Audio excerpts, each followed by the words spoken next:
नमस्कार दोस्तों, आज की इस वीडियो में हम बात करेंगे हनुमान चालीसा के बारे में कि हनुमान चालीसा कब लिखी गई, इसके पीछे का रहस्य क्या है और इसे चालीसा क्यों कहा जाता है। इसको हम कैसे पढ़ें कि हमें इसका पूरा फल मिले। यह सारी बातें हम आज के इस वीडियो में करने वाले हैं।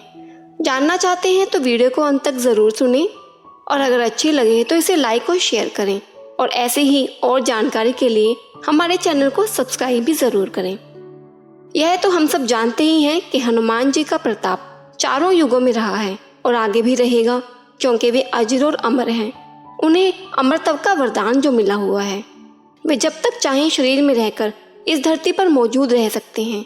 फिर इस बात के लिए ही हनुमान चालीसा का आधुनिक दुनिया में महत्व नहीं बढ़ा, बल्कि इसलिए कि पूरे ब्रह्मांड में हनुमान जी ही एकमात्र ऐसे देवता हैं जिनकी भक्ति से हर तरह के संकट तुरंत ही हल हो जाते हैं, और यह एक चमत्कारिक सत्य है।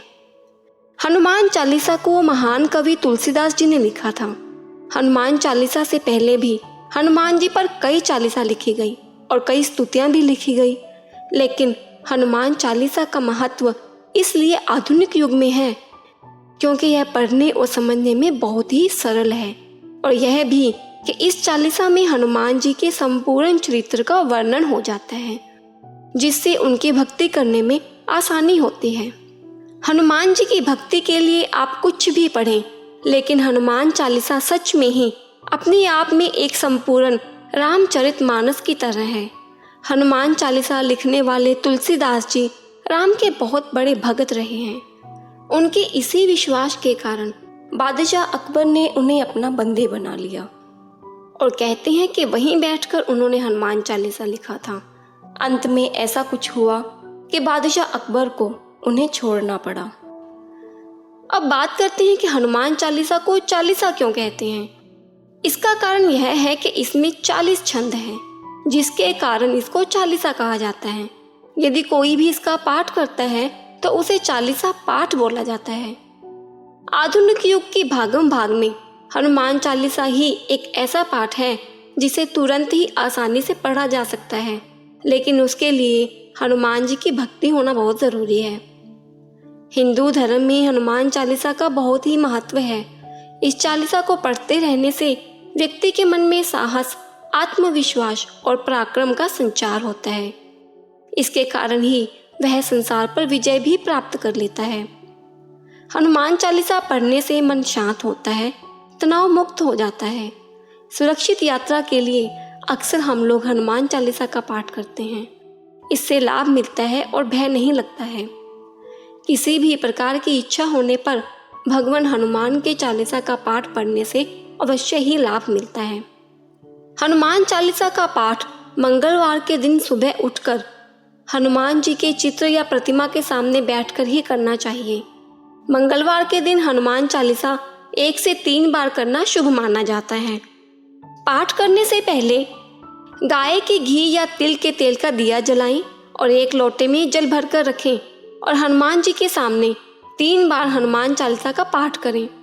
गुड़ या बूंदी के लड्डू का भोग लगाएं और चालीसा पूरे होने पर उस जल को प्रसाद की तरह ग्रहण कर लें। ऐसा लगातार 11 मंगलवार करने से हनुमान जी की कृपा प्राप्त होती है। परंतु ये बात हमेशा ध्यान में रखनी चाहिए कि हनुमान चालीसा का पाठ हमेशा नहा धोकर और साफ कपड़े पहनकर ही करें। कौन कौन यह बात जानता है कि हनुमान चालीसा कब लिखा गया? शायद ही कुछ लोग यह बात जानते होंगे। तो चलिए जानते हैं कि हनुमान चालीसा कब और कहाँ लिखा गया। पवन पुत्र हनुमान जी की आराधना तो सभी लोग करते हैं और हनुमान चालीसा का पाठ भी करते हैं, पर यह कब लिखा गया और कहाँ लिखा गया, इसकी उत्पत्ति कहाँ और कैसे हुई, यह जानकारी बहुत ही कम लोगों को होगी। यह बात 1600 ईस्वी की है। यह काल अकबर और तुलसीदास जी के समय का काल था। एक बार तुलसीदास जी मथुरा जा रहे थे। रात होने से पहले उन्होंने अपना पड़ाव आगरा में डाला। लोगों को पता लगा कि तुलसीदास जी आगरा में पधारे हैं। यह सुनकर उनके दर्शनों के लिए लोगों का तांता लग गया। जब यह बात बादशाह अकबर को पता लगी तो उन्होंने बीरबल से पूछा कि यह तुलसीदास कौन है। तब बीरबल ने बताया इन्होंने ही रामचरितमानस का अनुवाद किया है। यह राम भक्त तुलसीदास जी हैं। मैं भी इनके दर्शन करके आया हूँ। अकबर ने भी उनके दर्शन की इच्छा व्यक्त की और कहा, मैं भी उनके दर्शन करना चाहता हूँ। बादशाह अकबर ने अपने सिपाहियों की एक टुकड़ी को तुलसीदास जी के पास भेजा और तुलसीदास जी को बादशाह का पैगाम सुनाया कि आप लाल किले में हाजिर हों।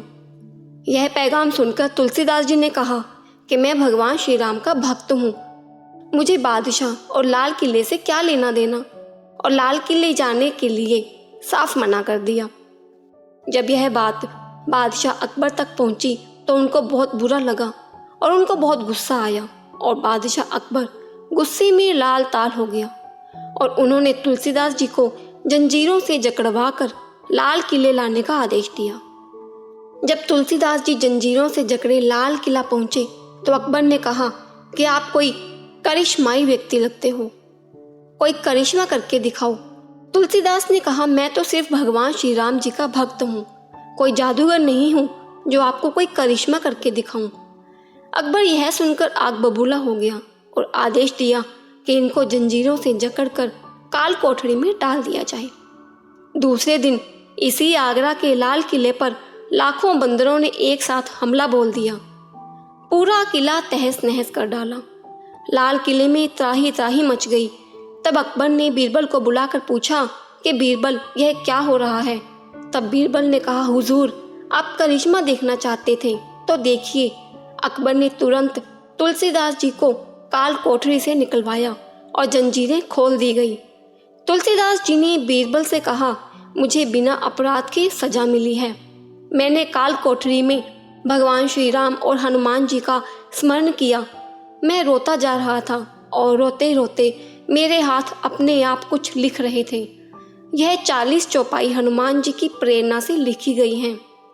कारागार से छूटने के बाद तुलसीदास जी ने कहा, जैसे हनुमान जी ने मुझे कारागार के कष्टों से छुड़वाकर मेरी सहायता की है, उसी तरह जो भी व्यक्ति कष्ट में या संकट में होगा और इसका पाठ करेगा, उसके कष्ट और सारे संकट दूर होंगे। इसको हनुमान चालीसा के नाम से जाना जाएगा। उस समय अकबर जी बहुत लज्जित हुए और तुलसीदास जी से माफ़ी मांगने लगे और पूरी इज्जत और पूरी हिफाजत लाओ लश्कर से मथुरा भिजवाया। आज हनुमान चालीसा का पाठ सभी लोग कर रहे हैं और हनुमान जी की कृपा उन सभी पर हो भी रही है और सभी के संकट भी दूर हो रहे हैं।